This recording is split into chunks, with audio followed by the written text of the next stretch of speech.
After her daughter died, she became a cockroach and flew into her mother's palm. The mother immediately recognized that the cockroach was her daughter, because earlier that day the daughter had joked that if she turned into a cockroach, she would fly into her mother's palm. That had become the mother and daughter's secret code. No sooner had she finished speaking than the community's fire alarm screeched. As a newly retired firefighter, the girl still donned her turnout gear and set off to save people. She had barely managed to rescue a little boy. Her aunt then insisted that the girl go back and fetch her safe. But with the fire raging at full force, no one could enter the blaze. The aunt accused the girl, saying that as a firefighter, protecting citizens' property was part of her duty. If the girl did not help retrieve the safe, she would lodge a complaint to have every firefighter dismissed. Upon hearing this, the girl had no choice but to go back for the safe. Unexpectedly, just as she made her way upstairs, an explosion ripped through the building. The mother, seeing this, wept uncontrollably. In the end, the girl could not be saved and died. Since the girl died in her aunt's home, the house became tainted as a death trap. The aunt charged forward to demand compensation from the girl's mother. At that moment, the Grim Reaper froze time. Moved by how many people the girl had saved in this life, he decided she would reincarnate into a top billionaire's family to live in luxury. But the girl wished to return to her mother's side, so the Grim Reaper gave her a choice. He told her that if she could transform into 7 different animals,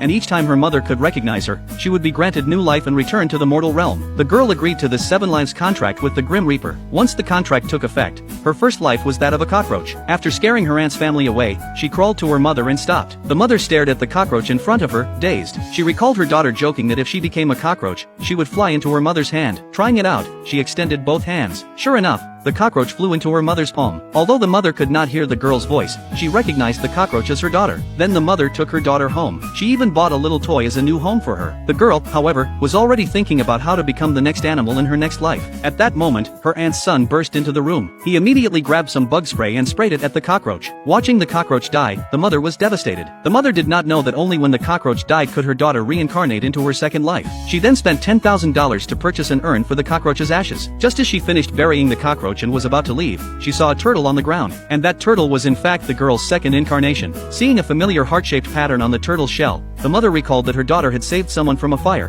leaving a heart-shaped scar on her back. At that sight, the mother suspected that the turtle was her daughter, so she tested it. She decided that if the turtle was her daughter, it would retract its head. Sure enough, the turtle pulled its head back. The mother confirmed that the turtle was indeed her deceased daughter. She begged the man to sell the turtle to her. The man, empathizing with her plight, simply gave her the turtle. Then she took her turtle daughter home. When she went to the kitchen to prepare a meal for her daughter had already decided to reincarnate as the animal of her third life. In her third life, the girl became a cat. At that moment, her aunt's family came again to cause trouble for the mother. When the girl learned of this, she immediately ran home to protect her mother. The mother immediately recognized the cat as her daughter. Overjoyed, she scooped the cat into her arms. To keep her daughter safe, she locked her daughter in the kitchen. Alone, she faced her aunt's family. Unexpectedly, the mother's asthma flared, and she collapsed to the ground.